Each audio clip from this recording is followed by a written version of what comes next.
Quiet down back there, I yelled whilst driving down an all too familiar road. My best friend and his girlfriend wouldn't stop laughing loudly with each other, much like young couples do. I almost regretted bringing them, but I really didn't want to go alone, and inviting one of those two lovebirds meant inviting the pair. They were a package deal. Lucky for me, the torturous sound of laughter would soon cease, as we were approaching our destination. "We're here," I stated, less to point out our arrival and more to shut the two of them up. I just wanted some peace and quiet so I could think clearly. I wasn't exactly mentally prepared for what needed to be done. My aunt's old house was just as I remembered it. A rickety old cottage down a dead-end road in the middle of nowhere, complete with woods, wildlife, and the welcoming smell of roses that she often planted near the stone walkway. That was when it finally hit me. While traversing that very walkway, smelling those very roses, I stopped dead in my tracks, tears welling up in my eyes. "Are you okay?" my friend's girlfriend asked. "Yes, I'm fine. I just need a second." They looked concerned, but understood. What else would they expect of me coming back to my aunt's house right after she died? Honestly, it felt a little weird. I may have been her favorite nephew, but after leaving me everything in her will, it seemed wrong to go out there so soon. The service was held just a day prior. I knew everything she had wasn't much, and I knew I wasn't really there to collect my inheritance. But I still felt bad. And at this moment, I felt even worse. The memories I had of her were being dredged up with every step I took towards the front door. I hadn't seen her since I was 10 years old, but I could play every memory in my head like a movie. I was very close to her in those days. She might as well have been my mom. My actual mother cared for me, but she wasn't loving in the same way that my aunt was. I remember visiting her after school and being greeted with some cliché milk and cookies. Instead of watching television like a normal kid, she didn't own one, I would listen to my aunt play the piano for hours on end.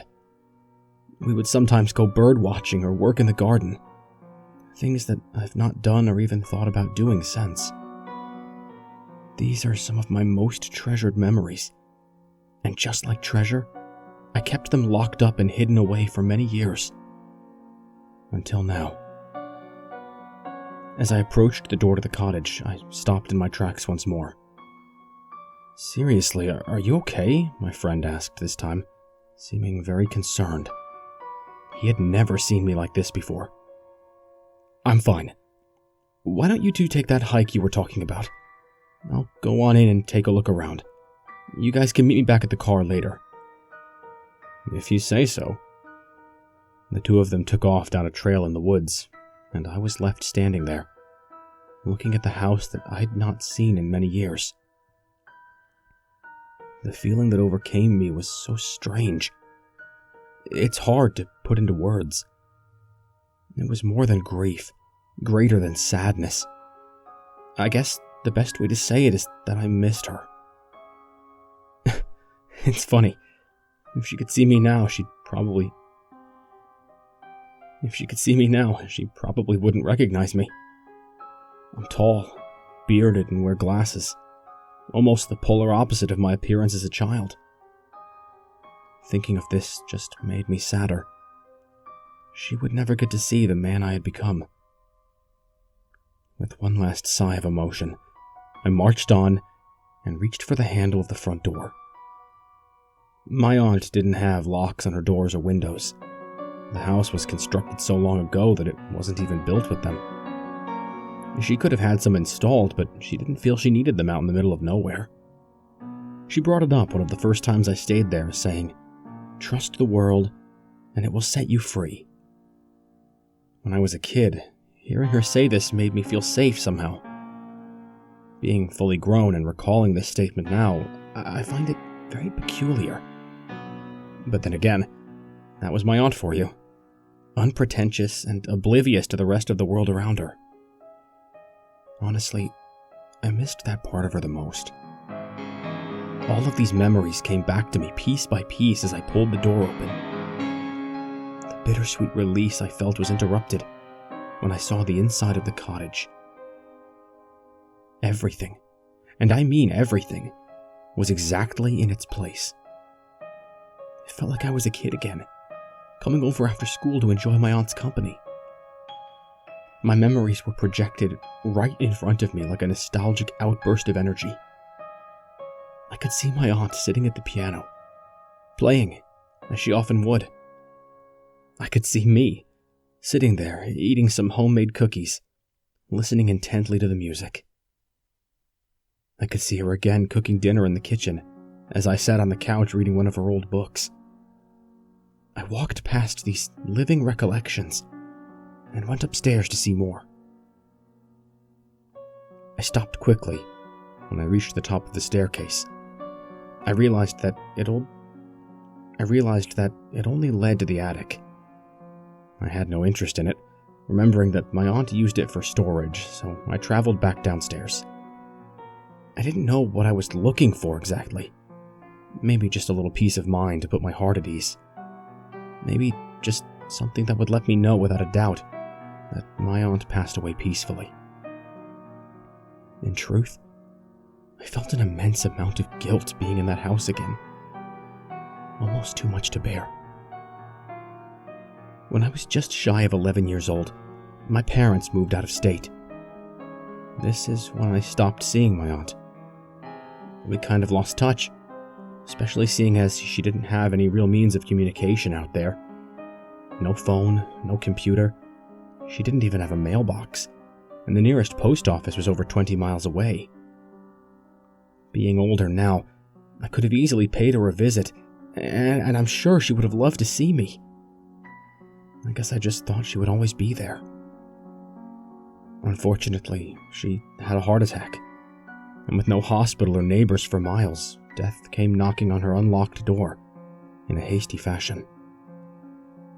At the very least, this visit had put the fleeting quality of life into perspective for me. At this point, I figured it was the only thing that I would end up taking away from the place. As I made my way down the stairs and back into the living room, I noticed something. I was in such a hurry to escape my corporeal memories that I didn't notice it before. It was the desk. The desk where my aunt would sit and write for hours at a time. She said that it helped her experience the world outside of her cottage by writing about how she imagined and wanted it to be. The more I remembered my aunt, the more I could see how isolated and somewhat unstable she really was.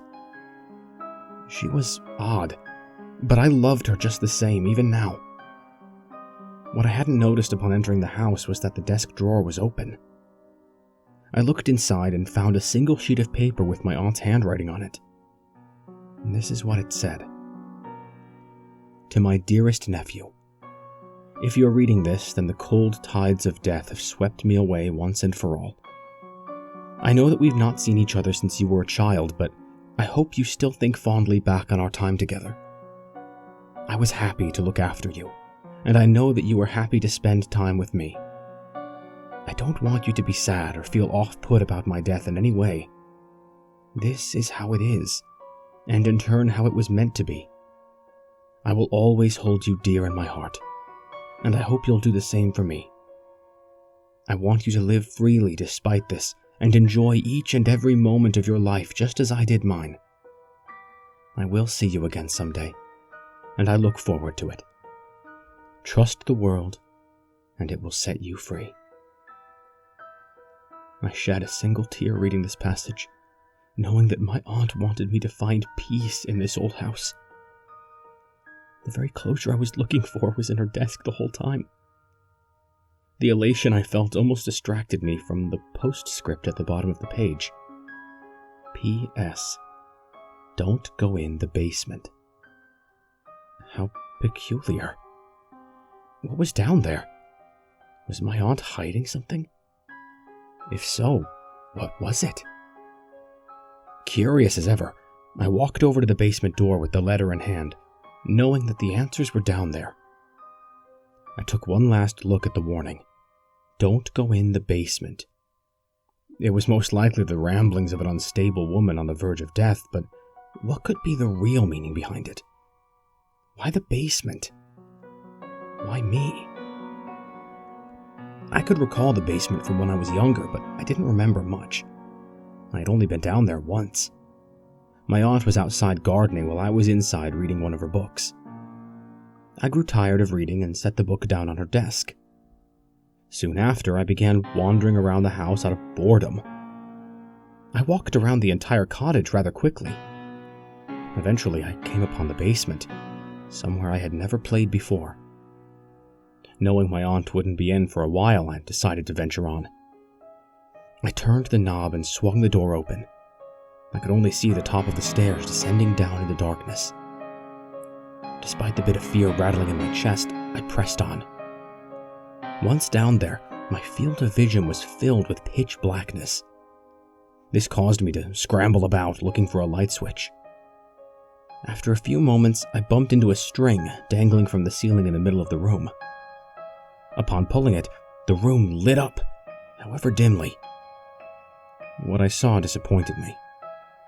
It was a typical basement, but smaller, with concrete walls, a concrete floor, and some pieces of wood sitting off in the corner. Probably some old floorboards left over from the house's construction. When you're a kid, there's a bit of mystery and adventure injected into everything you do.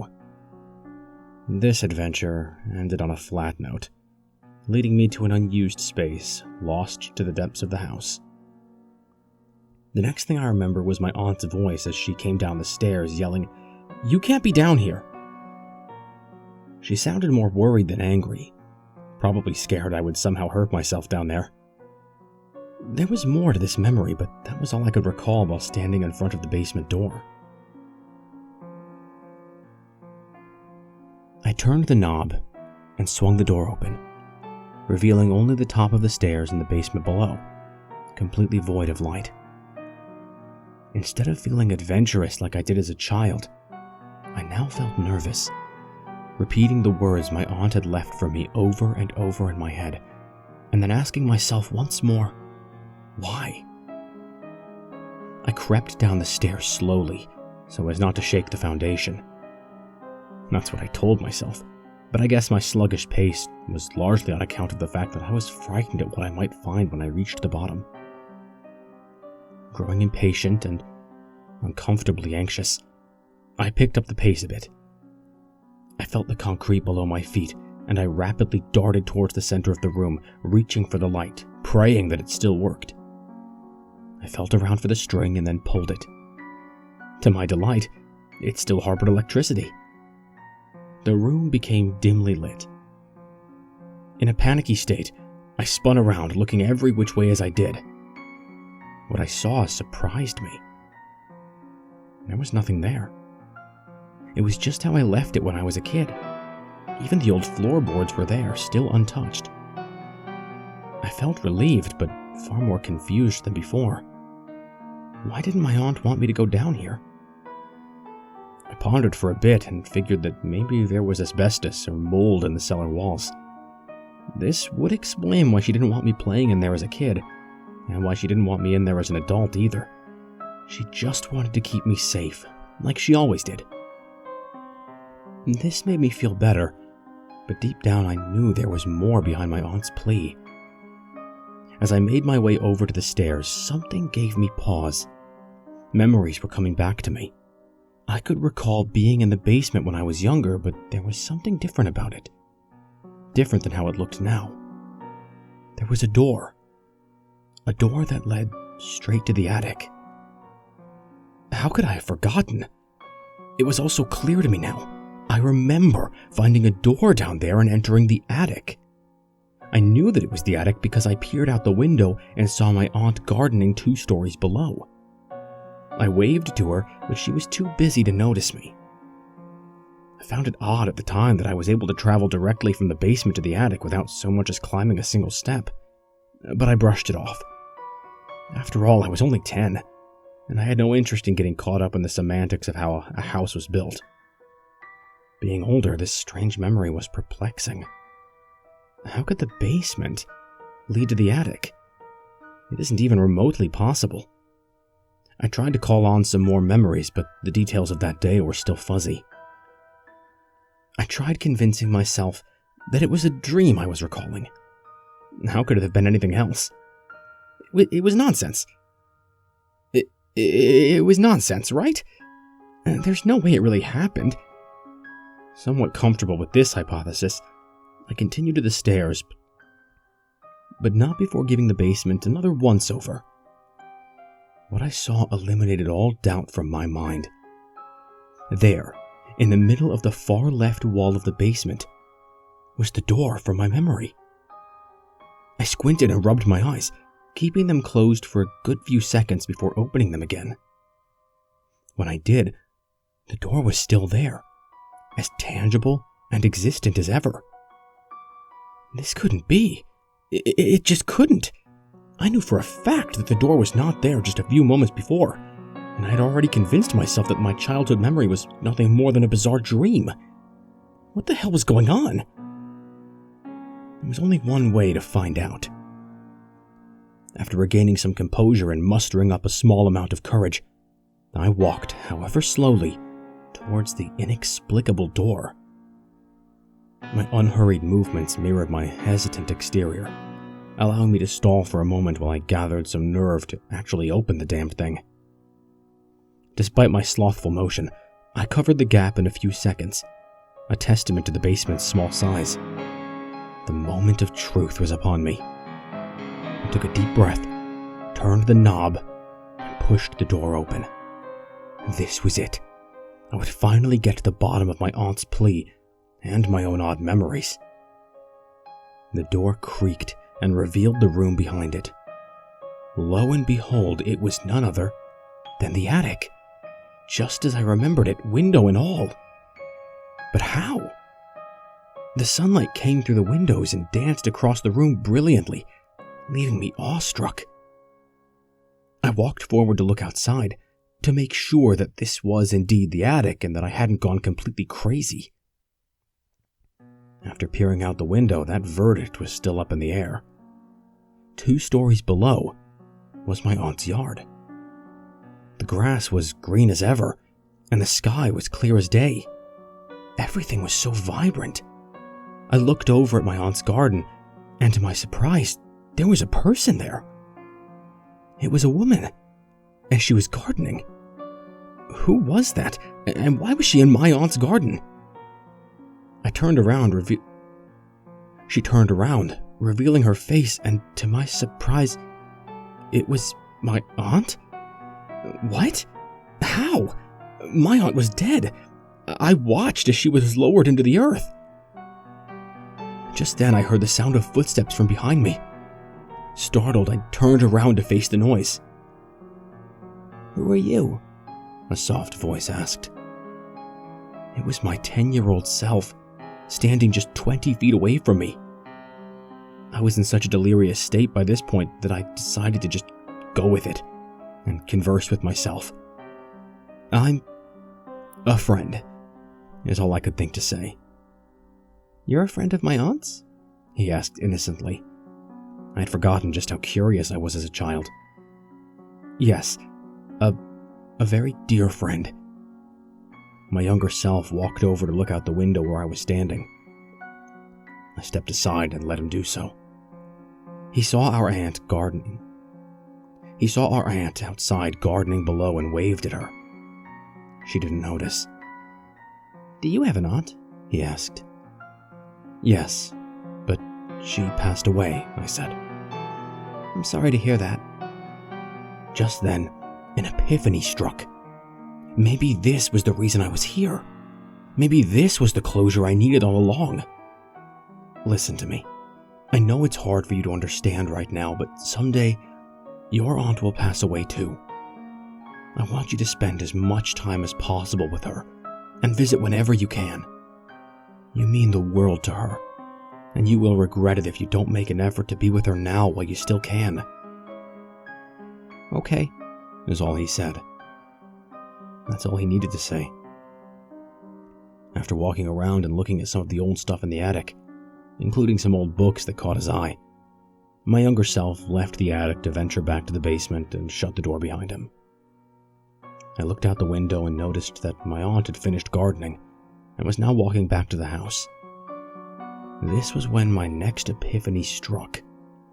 I was beginning to remember more of the events from that day. It was all coming back to me.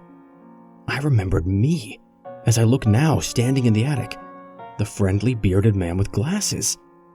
I remembered the conversation we had and even discussing it with my aunt afterward. My astonishment was interrupted by more footsteps in the next room.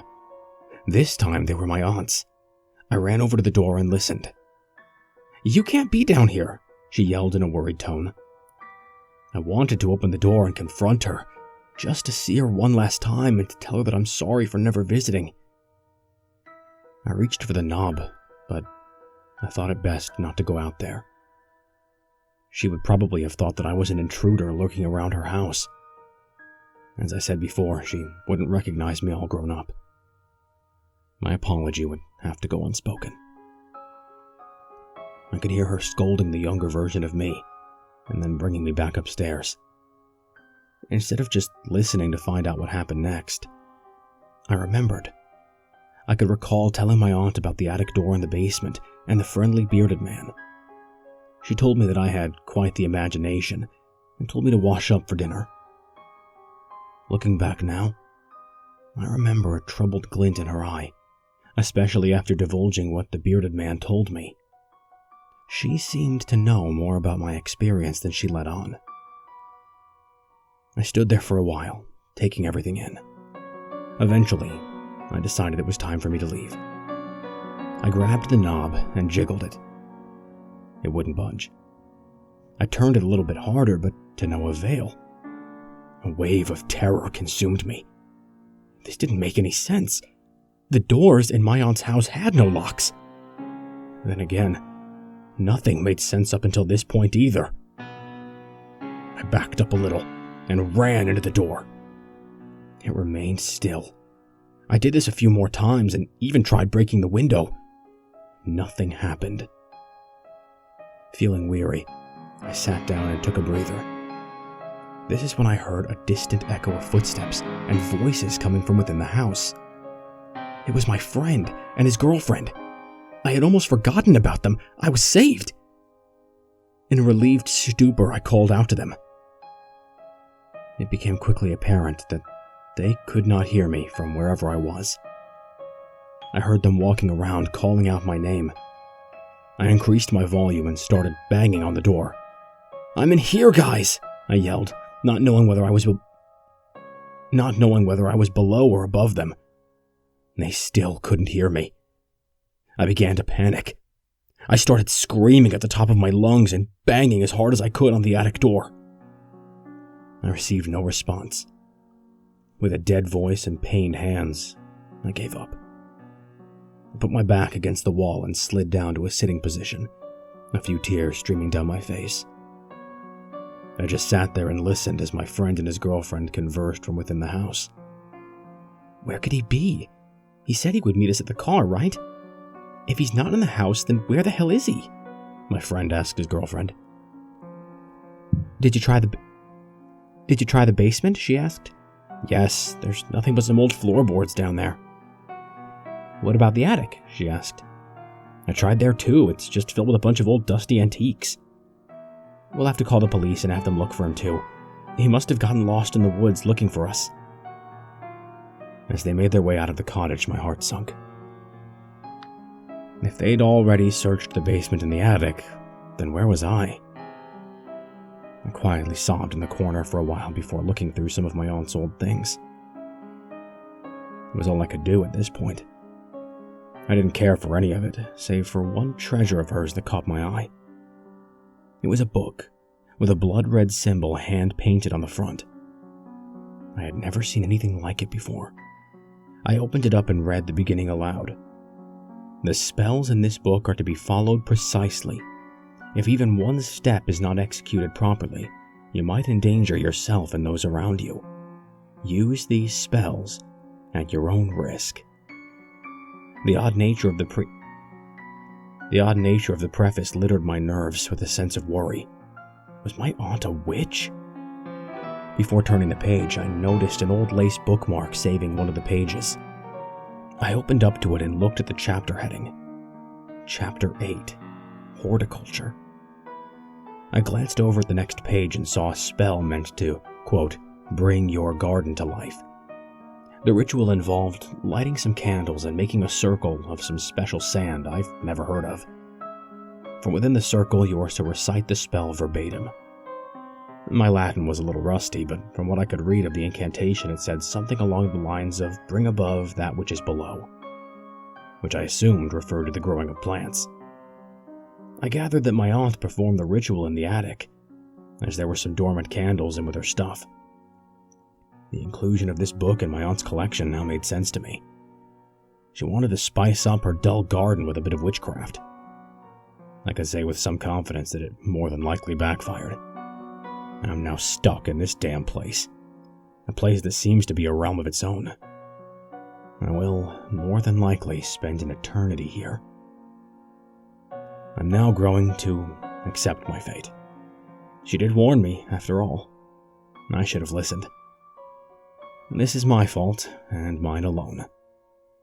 With the endless paper and writing materials here in this old attic, I'm left to do nothing but write down in words what has happened to me, in the hopes that someone may come across it somehow. The words of a living ghost. If you are reading this, please listen to what I have to say. Your time here is not boundless, and at any moment the horrid hand of the unknown could come knocking at your door, there to bereave your loved ones and steal you away from your blissful ordinary existence. The cause of this sudden upheaval will be death, or in my case, something far worse. Last but not least, if you are ever in this neck of the woods and feel a need to stop in and say hi, go right ahead. I can't promise you that you'll get a response. I just want you to remember two things. Your life is fleeting, so spend your time more wisely than I did mine. And whatever you do, don't go in the basement.